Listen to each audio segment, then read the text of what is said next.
On September 17, 1978, Egypt and Israel ended 30 years at war after 12 days of secret talks at the U.S. presidential retreat, Camp David. Menachem Begin and Anwar Sadat later were awarded the Nobel Peace Prize for signing the Camp David Peace Accords.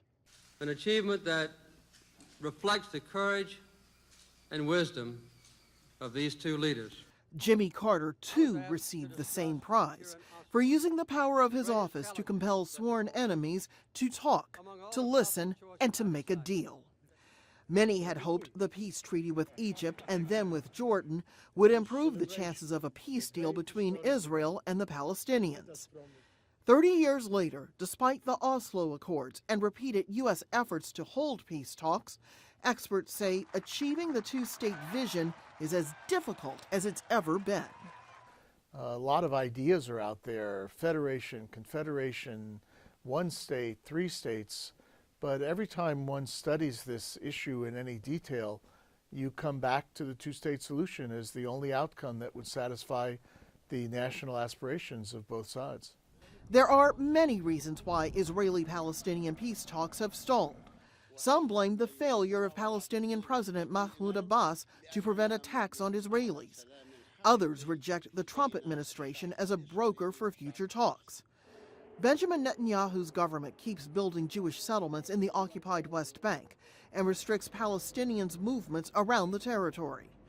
And the Trump White House has made what many call hostile actions toward the Palestinian government, closing the PLO office in Washington, cutting U.S. funds for the UN Refugee Agency and to the Palestinian Authority, stopping its donations to a hospital that serves critically ill Palestinians, and moving the U.S. Embassy from Tel Aviv to Jerusalem. A former negotiator on the Camp David Accord says in light of all this, it's too much to hope that the White House peace plan could be a breakthrough. This is not a real estate transaction.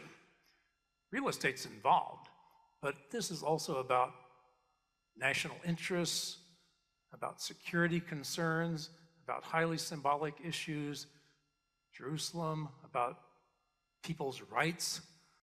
Experts say the vision of two states living side by side can survive, but right now there's no predicting when or if one might see a repeat of the good feelings on display back in September 1978. Rosalind Jordan, Al Jazeera, Washington.